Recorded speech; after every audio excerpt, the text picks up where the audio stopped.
Hello, friends. So today we are going to talk about one stock which is from listing has gone up a lot, but yes, now it is fallen a lot because many of the investors are holding their stock. That is nothing but Tata Technologies. Yes, we are going to talk about Tata Technologies because this is one stock which many of the investors are holding. And let us go and detail about analysis about this stock.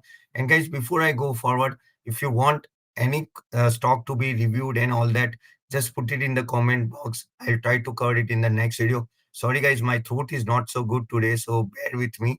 But yes, let us talk about Tata Technologies in detail, and I will tell you whether should you buy or sell at this level.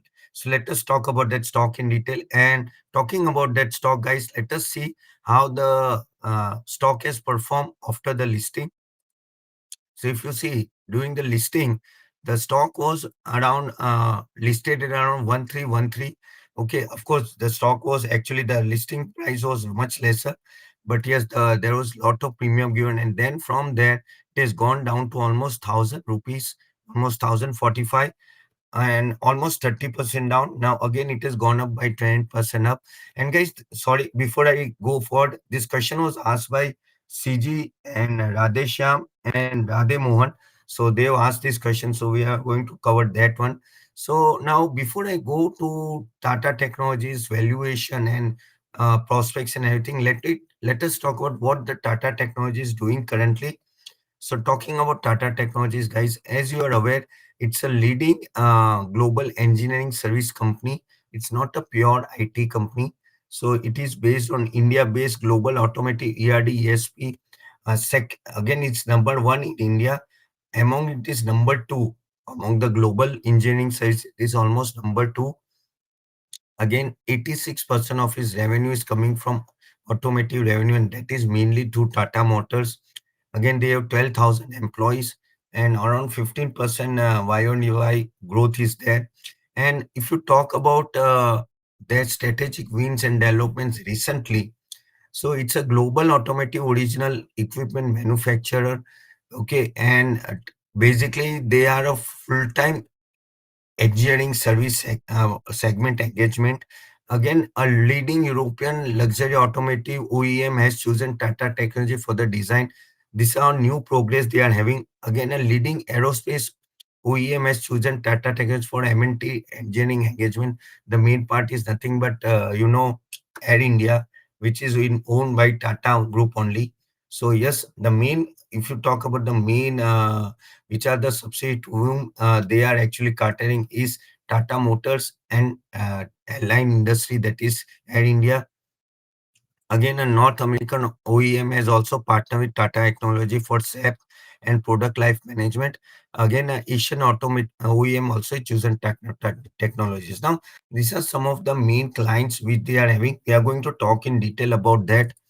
Now, when we talk about the main clients, if you see here, above 50 million, there are three clients. 10 to 50 million, there are three. 5 to 10 million, it is four. And between 5 to 1 to 5, it is 29. Now, the problem with, yes, Tata Technologies that they are catering mainly to the top clients. So if some fluctuation is there at that level, then it may affect their revenue and the profitability. Headcount, as we told, it is around 12,600. Again, guys, they are having a free cash flow of 2,198. So that is a good part. So overall, the company is doing good. But yes, just a clienter factor you have to keep in mind. Now, when we talk about a new collaboration, the new collaboration that Tata Technology is having it, Agatras. Okay, and this collaboration, Agatras is one of the leading company for the battery solution provider. And their main purpose of collaborating is that no, they want to provide this service.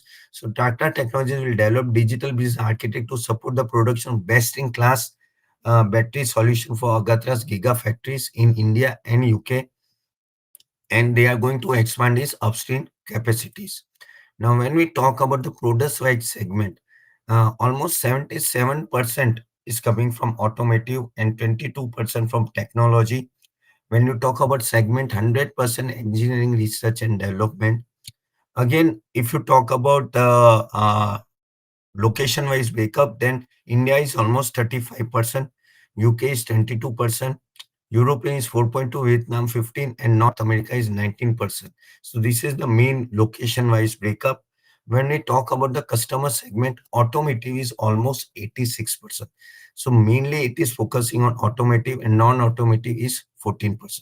So this is why how the breakup is. Now what we do, let us understand the current valuation. So talking about the valuation and all that, let us compare with the peers comparison. So before I go, just to show you more thing about the Tata Motors, the revenue bifurcation is service is 80% in financial 2010, 75 versus 75% in 2022. Okay, and they are market leaders basically. Okay, and they are, see guys, the main thing is that 40% revenue coming from top two captive customer, that is Tata Motors and JLR. 40% of the revenue coming from Tata Motors and JLR. That is a main one of the important point we have to keep in mind. Now, when we talk about this company and when we compare with other companies, now, as I told you, it is not a direct IT company. Mainly, it is an automotive company where they are providing their services. So, but however, you cannot put it in the automotive industry. It will come into IT software industry only. Now, when we talk about that, guys, P ratio is almost 73, which is on a higher side. Of course, ROE is also good, 23, ROC is 28. So all the thing is good. Again, sales growth is last year, it was almost, you can say 25%. Sales growth in last 3 years is 15 and profit growth is 34%. So this is how the growth is. Now, when we talk about the quarterly result. So if you see quarterly result is almost SNAK, it's a big jump. So if you see the sales from September 126 and it is going to 1289. And when we talk about net profit also 160 to 170. So not a big jump coming. In December also it was 148. When you do our year-on-year comparison, okay, profitability, yes, it has jumped from 22 to 23. It is a good jump. Now, when we talk about the sales growth is last 3 years is 16% and current TTM 12 months is 25%. Compounded profit growth is almost TTM is 43%. So overall, the profit growth was good and company is performing well. But now let us understand, before we decide anything, let us understand the outlook of a company because that plays a big role. So talking about the outlook, guys, if we talk about the outlook, what are the growth drivers for uh, Tata Technology? The first is that anchor clients in the near term, that is Tata Motors, JLR, and Aero Vertical, that is Air India and Airbus. In the near term, they are having a very good growth. As you know, Tata Motors and JLR are having a very good growth that will push revenue of Tata Technologies also, and also Air India slowly started doing a good growth. Again, scaling up of embedded and software sales lines and clients diversification, the healthy near-term spend outlook by the automotive clients. So whichever services they are providing to the clients, no, they are also doing well. You know, now batteries and electric vehicle is in demand, and then their main focus is on that area only. So that is what will be beneficial to them. Again, strong uptick in R&D spends by anchor clients, that is Tata Motors and JLR. So more and more R&D spending is happening from Tata Motors and JLR. Emerging opportunities in aerospace vertical by supported by Tata Group aspiration. Now, Air India, Tata Group has brought almost 1 or 2 years ago. Now they want to bring it at a much more higher level. So that's why more and more opportunities will be there at that level. Again, vehicle development programs are cyclic and not necessarily linked to technology transition in the auto industry. Now, this is very important. Vehicle development programs are cyclical. When the demand is less, they'll do less in R&D, and that will directly impact this company because their main client are these Tata Motors, JLR, and Air India. Again, Tata derives more, that is Tata Technology derives more than 70% of service revenue from top five clients. Now, this is where there is a problem. If these five clients, their revenue, basically their demand goes down, and then the problem will be there for this company. So that is one negative point you have to keep in mind. Also, medium-term outlook for mechanical engineering, which consume large chunk of revenue, is quite modest. So there is a modest growth. ऐसा नहीं कि बहुत बड़ा growth आ रहा है. Yes, but modest growth is there. Now, when we talk about the valuation, let us go to screener again. So talking about valuation, guys, see one thing is there. The stock has again jumped from almost 1,000 rupees to almost again 1,127, almost 10%. Why? Because Tata Group is overall doing well. Again, there's an talk going on that Tata Sons will come with an IPO and all that. And that is suddenly there's a jump coming in Tata companies. Now, when we talk about the revenue and valuation part of Tata Technologies, guys, suppose basically if we assume that yes, there will be a 15% CAGR growth rate from next 2 years, they do almost 200 basis point EBITDA growth, means margin expansion to EBITDA margin expansion, and then EPS goes by almost 20% for next 2 years. Then also the valuation which is currently trailing for Tata Technology is on a higher side. And that is the point you have to keep in mind.